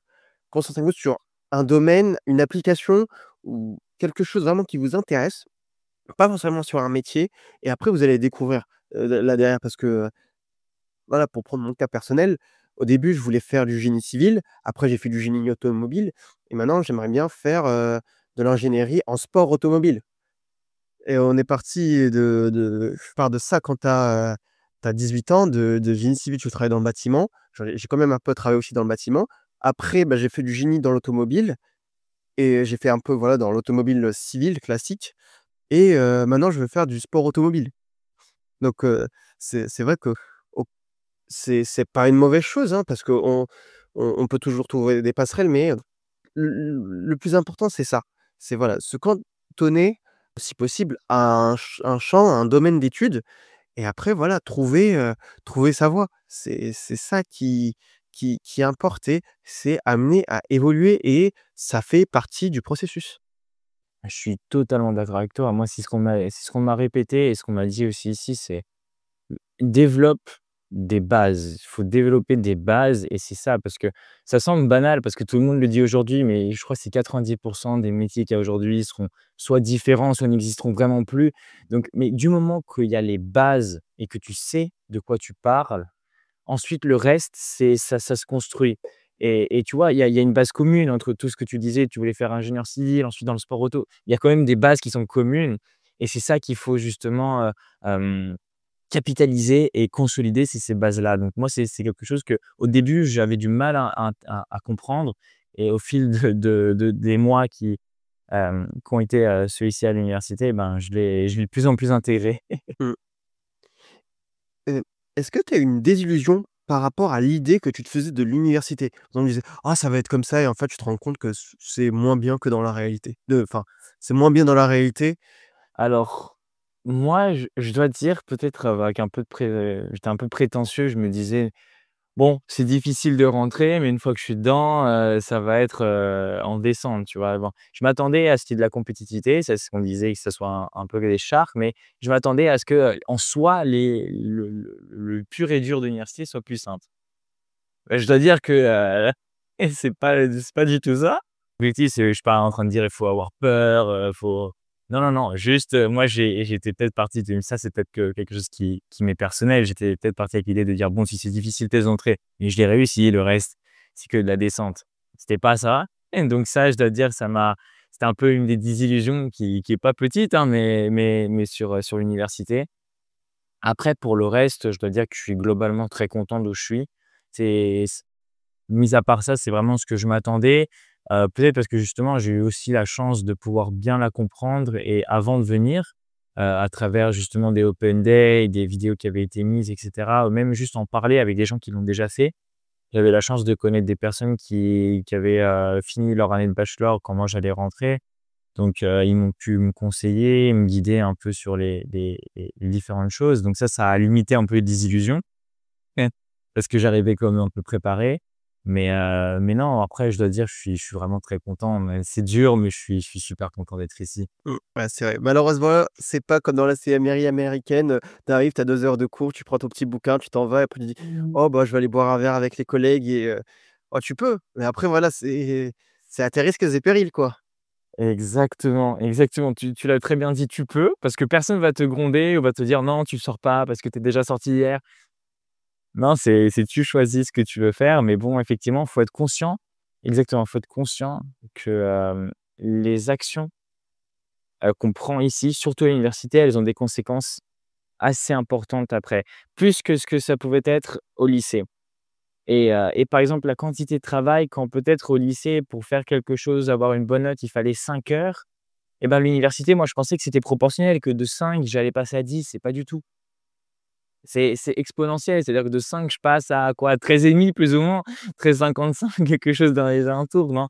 C'est ça et du coup, ça, c'est quelque chose qu'il faut avoir conscience parce que bien partir, c'est quand même mieux que de partir déjà avec des poids sur les pieds et de se dire, et devoir rattraper un retard, c'est ça.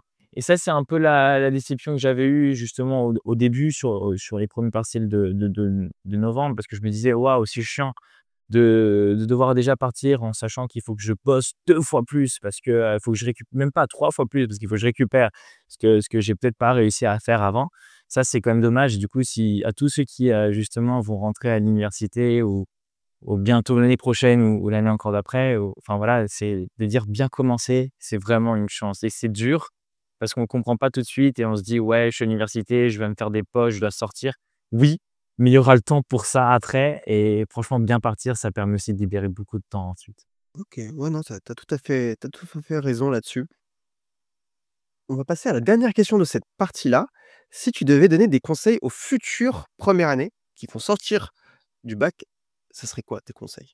Déjà profitez de votre année avant de rentrer. Mais non, parce que c'est quand même des supers années. Mais sinon rien et quand même essayer de comprendre justement bien, les cours que vous aurez, comprendre un peu le programme. Je sais qu'il y a beaucoup d'universités qui publient leur programme, avant et je sais aussi que c'est super important de se mettre en contact avec des gens qui sont à l'université. Donc à travers LinkedIn, à travers peut-être des amis de vos parents, de vos cousins, je ne sais quoi.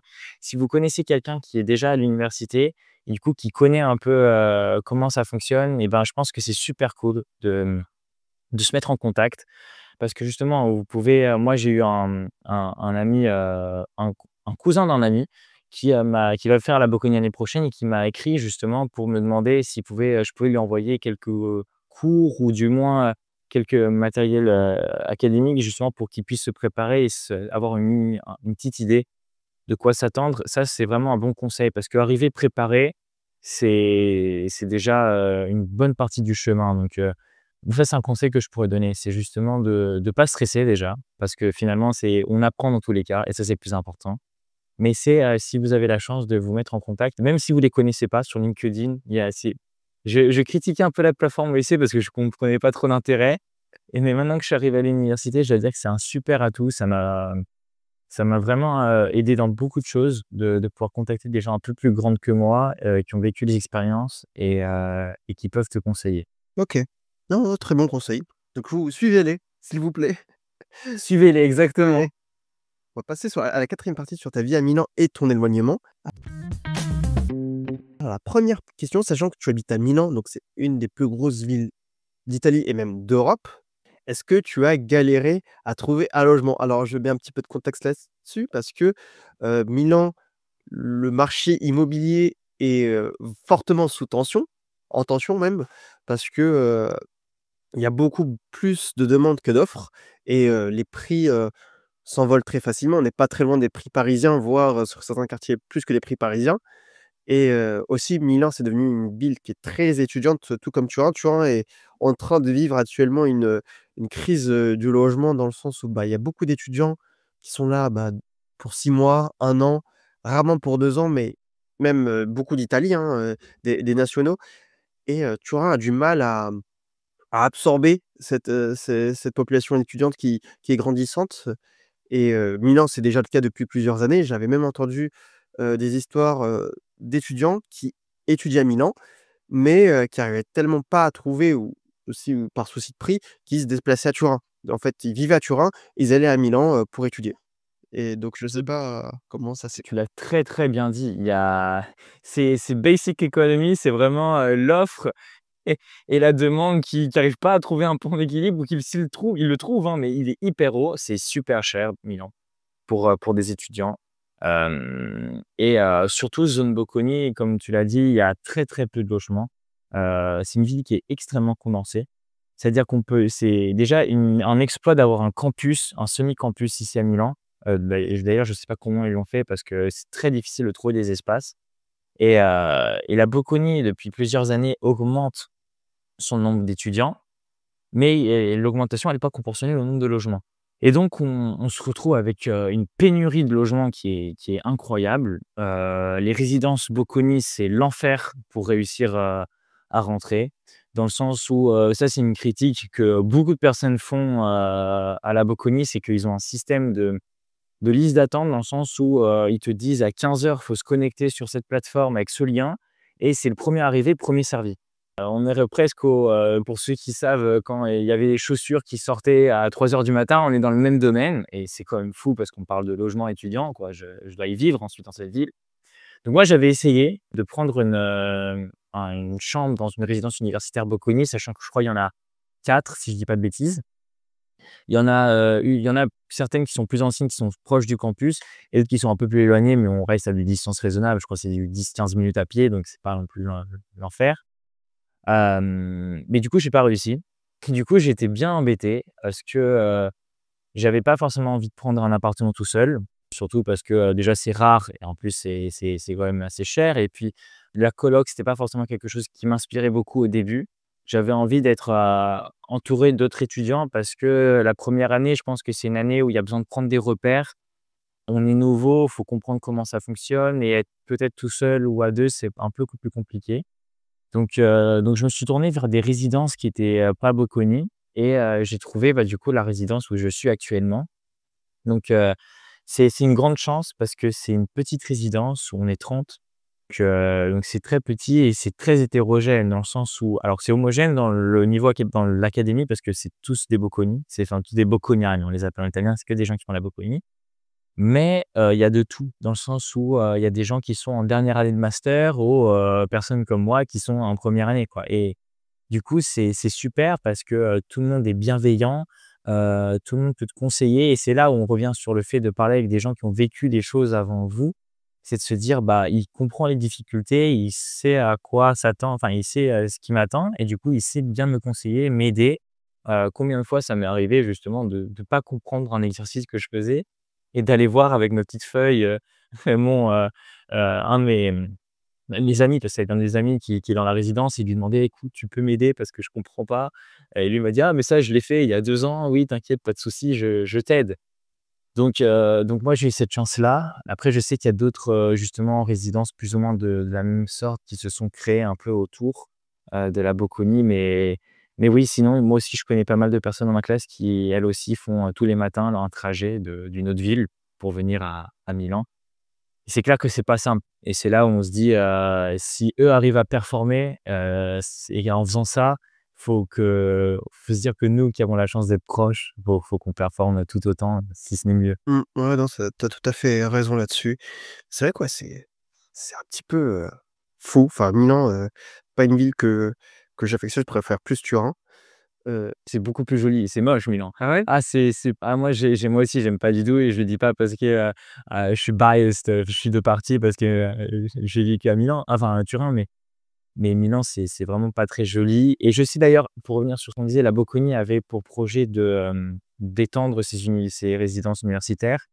Donc, je sais ils ont reçu, il y a, assez récemment des financements, à la fois de l'État et des donations pour justement à la fois restructurer celles qui sont actuellement, donc peut-être les amplier pour, accueillir plus d'élèves et puis en créer d'autres. Mais en fait, le problème, c'est il y aurait les fonds, mais il y a pas les gens qui sont prêts à vendre, leurs appartements. Donc, c'est très, très, très, très compliqué. Quels sont les avantages et les inconvénients, de vivre loin de chez soi? Donc, comme tu l'as dit, tu viens de Turin, tu vis maintenant à Milan pour tes études. Bah, je pense, i quelque chose qui rentre à la fois dans les avantages, dans les inconvénients, c'est la liberté, c'est ce qu'on disait avant. C'est qu'on est un peu libre de faire ce qu'on veut et donc c'est un peu la racine de tout parce que cette liberté, d'un côté, l'avantage, c'est qu'elle te responsabilise beaucoup plus parce que, bah, forcément, tu te rends compte que, bah, c'est toi et toi-même dans cet appartement ou dans cette chambre ou je ne sais quoi, donc c'est toi qui dois te gérer et ça forcément, ce n'est que le début d'une longue vie donc je veux dire, faut si on commence maintenant, bah, c'est tout bénef. Et donc ça, c'est clair que c'est un avantage. À la fois, un inconvénient, c'est justement la même chose. Il faut savoir s'organiser et si on n'est pas habitué à être organisé et ben, au début, on peut, avoir des difficultés. Banalement, c'est un exemple tout bête, mais je dois me préparer à manger sur 7 jours. Il faut que, je mange, peut-être déjeuner, dîner. Ça fait déjà 2 repas que je dois préparer, donc je dois faire 14 repas.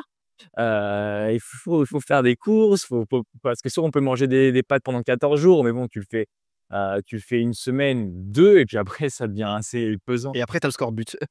Exactement, exactement. Donc, il faut savoir, justement, ne pas se dire: «OK, donc maintenant je peux m'acheter ce que je veux, donc je vais me prendre, que des biscuits, que des trucs», parce que sinon, là aussi ça c'est pas durable sur le long terme.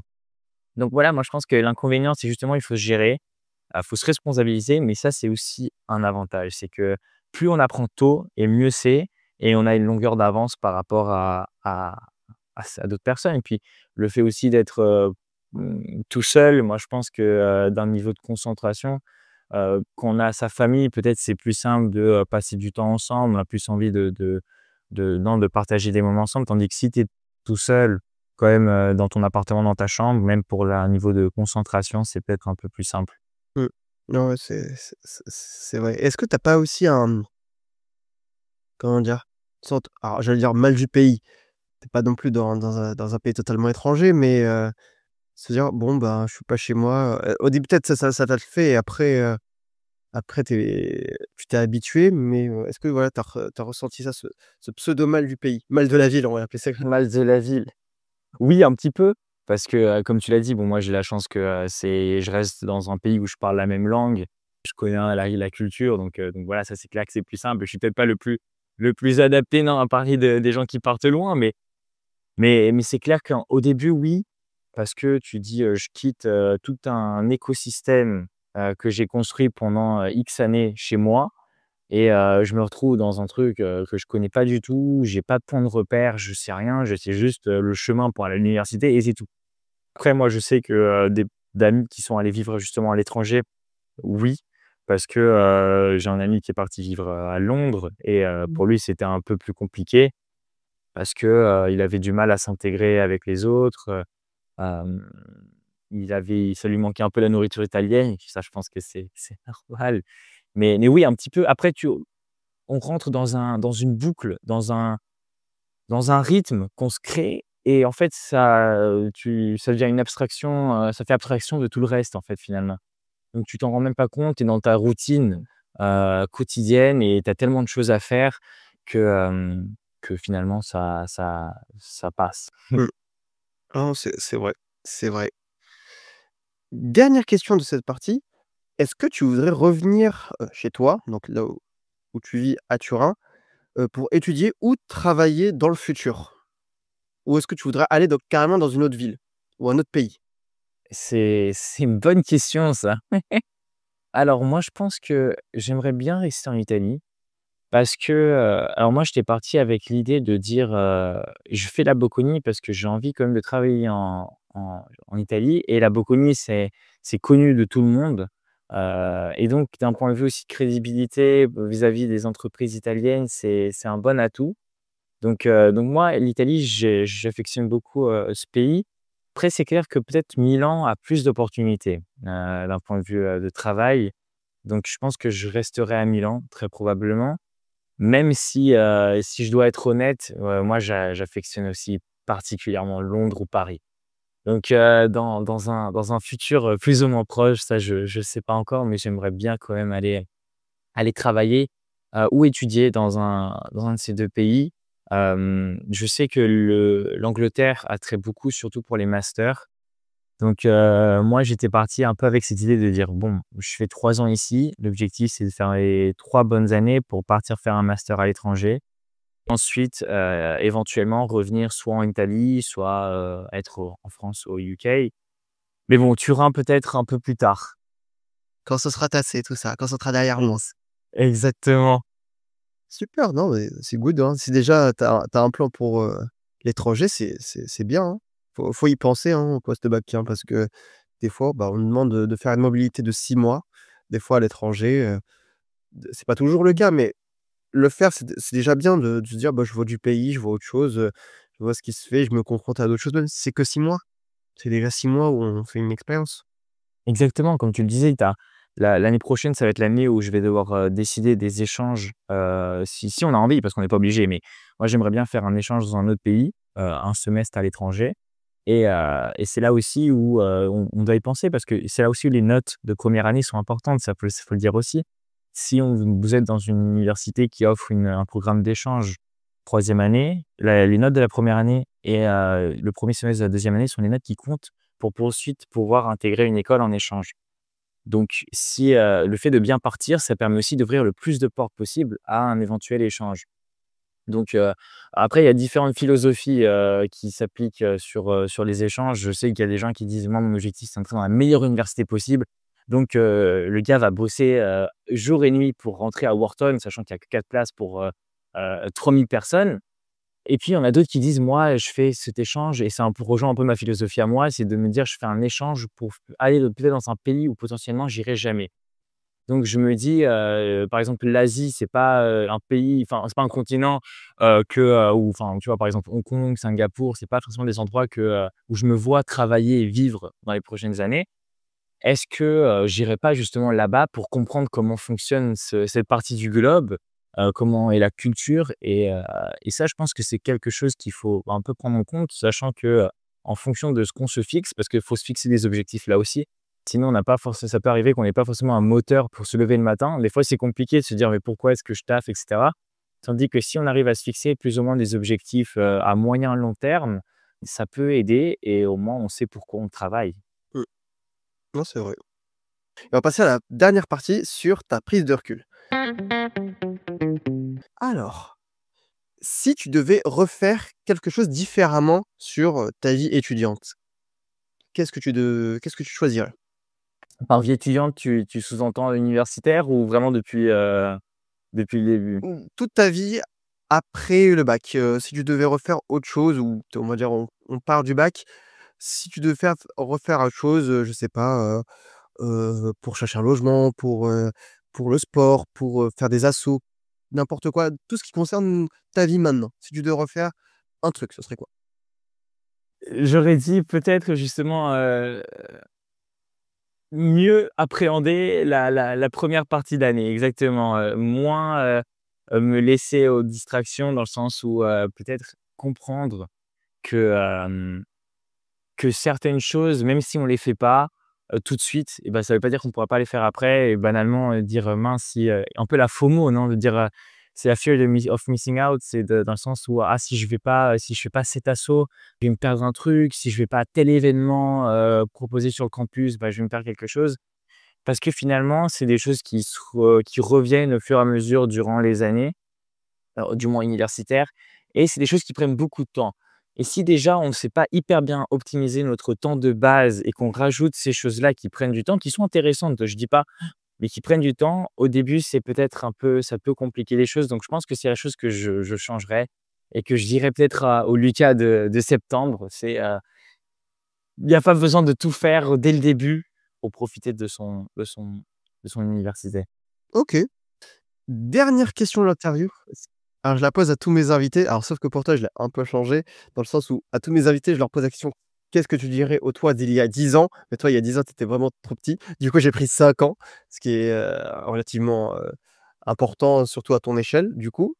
Qu'est-ce que tu dirais au toi d'il y a 5 ans? C'est une bonne question ça. Moi, je pense qu'au moi d'il y a 5 ans, je dirais, que, s'il y a l'effort, il y aura toujours la récompense. Si tu te la donnes, même si les résultats, ils sont pas tout de suite et tu les vois pas tout de suite parce que ça prend du temps, mais ils y sont. Et il y a eu plusieurs fois dans ma vie où je m'en suis rendu compte, où, sur le moment, tu te dis: «Mais pourquoi je fais ça? C'est chiant, je pourrais faire 1000 autres choses» et finalement, bah, ça revient. Donc, c'est de dire, travaille parce que ça paye. OK, bon conseil, bon conseil. C'est assez général, mais c'est vrai. Si tout le monde le dit, c'est que sûrement c'est vrai et j'en suis convaincu. Alors, parfait, on a fini la partie interview, partie question. On va passer à la partie sur le vrai-faux. Je vais te donner une liste d'idées reçues sur la première année de post-bac et tu vas me dire si c'est plutôt vrai, plutôt faux, si tu es plutôt d'accord ou pas d'accord. C'est bon pour toi? Vas-y. Allez, c'est parti. La première année post-bac est plus difficile que le lycée. Vrai. Il est impossible de réussir à la fac sans être un génie ou un bosseur hors pair. Faux. À l'université, les professeurs ne s'occupent pas des étudiants. C'est faux. Les taux d'échec en première année de fac sont catastrophiques. Moyennement d'accord. Les concours d'entrée dans les écoles post-bac sont faciles à réussir. C'est faux. Les études supérieures coûtent forcément très cher. Pas forcément. Il est très difficile de se faire des amis après le bac. Archi faux. On ne peut pas travailler à côté de ses études sans mettre en péril sa réussite. C'est faux. Sans le bac, il est impossible de poursuivre des études supérieures. C'est faux. Les études à la fac sont synonymes d'anonymat total. Non. Les étudiants sont livrés à eux-mêmes dès l'entrée dans le supérieur. Ça peut être vrai, oui. Il existe des aides ou du tutorat pour des nouveaux étudiants. Ça, c'est vrai. Les cours en amphi sont inutiles et ennuyeux. Ça dépend. Les professionnels n'interviennent jamais dans les cours à l'université. Archi faux. L'entrée dans le supérieur est toujours un choc insurmontable. Un choc, oui, insurmontable, faux. Il y a de la sélection à l'université, tout le monde n'est pas forcément accepté. C'est vrai. Les frais d'inscription sont les mêmes partout. Faux. Les étudiants ne changent jamais de voie après la première année. C'est faux. Et les choix faits sur Parcoursup déterminent toute la carrière future. Archi faux. Parfait, parfait. Bah, merci d'avoir partagé ton opinion. C'était top. Et on va passer à la dernière partie de l'interview sur la réaction à l'actu. Du coup, je t'ai envoyé un article qui nous donne divers conseils pour réussir sa rentrée à l'université. Donc, divers conseils comme, par exemple, trouver son rythme, apprendre à bosser en autonomie, se méfier des illusions, trouver sa méthodologie, s'interfacer, communiquer avec d'autres personnes. Est-ce que tu étais plus ou moins d'accord ou est-ce que tu as peut-être d'autres conseils à donner là-dessus? Non, moi, je pense que je suis assez d'accord sur ce qui était dit dans l'article, dans le sens où, c'est un peu ce dont on a discuté, juste avant, dans le sens où, effectivement, trouver son rythme, et apprendre à bosser en autonomie, c'est vrai. Dans le sens où, plus trouver son rythme parce que, forcément, on a un rythme qui est réglé au lycée, plus ou moins. Après ça peut varier, mais plus ou moins, il est assez généralisé, assez standardisé et quand on arrive à l'université et ben, les rythmes changent. Les rythmes changent parce qu'on a plus de trous, on a plus de choses à apprendre et donc il faut trouver son rythme et le travailler en autonomie, il est hyper important parce qu'on n'a plus le prof qui peut, peut-être nous voir une petite heure, ensemble à 2 pour reprendre les cours. Enfin, ça, c'est clair. Moi, je suis hyper d'accord avec, ce qui t'est dit et quand il y avait écrit: «Ces plages libres sont là pour travailler seul et pas se reposer». Moi, je pense que travailler seul, c'est discutable dans le sens où, des fois, moi, ça m'arrive de travailler en pair ou avec d'autres étudiants parce que justement, c'est hyper important. Des fois, on n'a pas forcément cette motivation. On se réveille un matin, c'est une journée pas ouf, il fait pas beau. il pleut. Toi, tu te dis: «Mais j'ai pas envie de travailler» et en fait, tu te vas en Bibli ou juste en résidence, tu vois les autres qui travaillent et ben, on dirait que c'est psychologique, hein. Pour dit comme ça peut sembler hyper, marrant et cetera, mais ça nous donne envie de travailler. On voit quand on voit les autres autour de nous travailler, ça nous motive à travailler aussi. Et donc ça, des fois être tout seul, c'est pas forcément hyper bénéfique. Donc il y a des moments où oui, il faut être seul parce que sinon on risque de pas forcément se concentrer et cetera. Mais il y a des moments où être à plusieurs, c'est super bénéfique. Mmh. Après, moi, il y a un des points qui aurait amené un peu plus de développement, c'est sur le réseau. C'est vrai, voilà, on se fait des potes et tout. C'est très bien d'ailleurs, mais je pense même à peaufiner son réseau professionnel, que ce soit avec des entreprises, des anciens élèves, des profs, voir déjà ce qu'il peut avoir après, le diplôme, après la licence, après le master, déjà se commencer à s'intéresser au marché du travail et voilà, se traîner sur, des dans des forums, dans des portes ouvertes, pas des portes ouvertes, mais des présentations de métiers. Alors les écoles en font, c'est bien, mais voilà, heu, faire violence et se dire: «Bah, je vais aller interroger cet ancien élève, je vais aller voir cette entreprise et ce qu'ils font». Peut-être parler à ce prof en lui demandant est-ce qu'il connaît pas, des entreprises qui prennent un stage? Alors je dis ça parce que moi je l'ai vraiment pas du tout fait et je me rendais pas compte à quel point c'était important. Je pense que c'est un truc que je pense que je peaufinirai plus parce que c'est très compliqué, à faire, après la diplomation et c'est vrai que quand tu es en études, bah, tu as 3-4-5 ans et c'est vraiment là où tu peux vraiment, te faire des connaissances et ça peut véritablement jouer. Non, mais c'est hyper exactement. Tu soulèves un point qui est hyper important et c'est pour ça que je rigolais avant. Je disais avant, je voyais pas du tout l'intérêt de LinkedIn, tout simplement et je pense que ça résume bien comment, en fait, ma vision a évolué parce que, effectivement, l'université, c'est là aussi où tu crées des amitiés, mais aussi beaucoup de relations et moi, je l'ai remarqué surtout, quand j'avais décidé d'intégrer une association.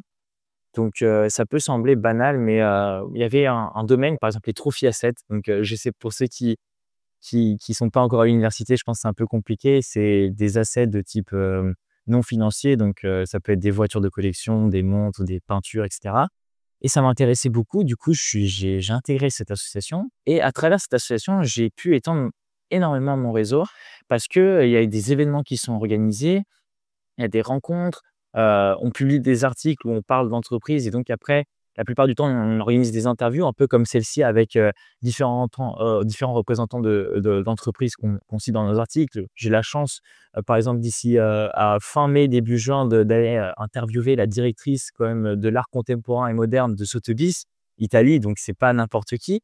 J'ai pu interviewer avec mon association, des représentants de Matisse, donc c'est un fonds d'investissement dans l'art. Donc c'est plein de choses qui peuvent sembler assez banales et finalement, vides et en fait pas du tout. C'est hyper cool et c'est pour ça qu'aussi un conseil que je donnerais, c'est intéressez-vous aux associations dans votre école dans votre université, parce que c'est à travers ces événements-là qui sont organisés, c'est à travers, aussi partager des moments avec ceux qui sont membres de cette association que vous allez développer votre réseau. Vous savez jamais à qui vous avez affaire à l'université et peut-être la personne avec qui, vous partagez un café ou une brioche le matin, bah, peut-être qu'ensuite elle pourra vous aider à trouver un stage.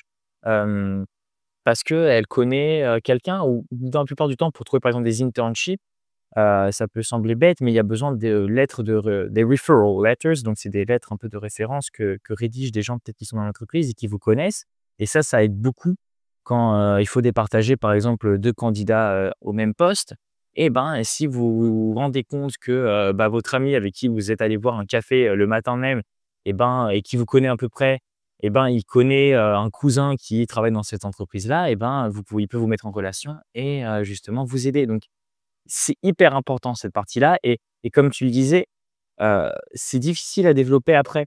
Donc c'est justement ces années-là où il faut capitaliser sur les personnes que vous rencontrez. Nous ici, il y a 13 000 étudiants à la Bocconi et ben, il y a 13 000 opportunités et après je dis pas qu'il faut rentrer dans le mindset de: «Je suis ami avec toi que parce que tu peux m'offrir potentiellement un poste après». Pas du tout, attention, sinon on rentre dans un extrême. Mais et c'est donnant-donnant, c'est dans les 2 sens en fait finalement et ça c'est quelque chose de super important. Ouais.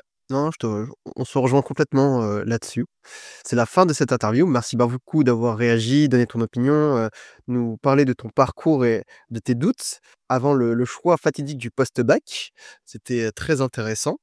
Non, bah, écoute, je te remercie beaucoup, j'espère que du haut de ma première année, je pourrai aider un maximum d'étudiants qui, comme moi l'année dernière, ont des doutes ou, cherchent, à approfondir et bien évidemment, si jamais il y a des gens qui sont intéressés à la Bocconi, qui ont des questions, comme je disais avant, contactez-moi, si vous avez des questions ou contactez justement des gens qui sont à la Bocconi. Il y a personne de méchant. Pour l'instant, j'ai rencontré personne de méchant.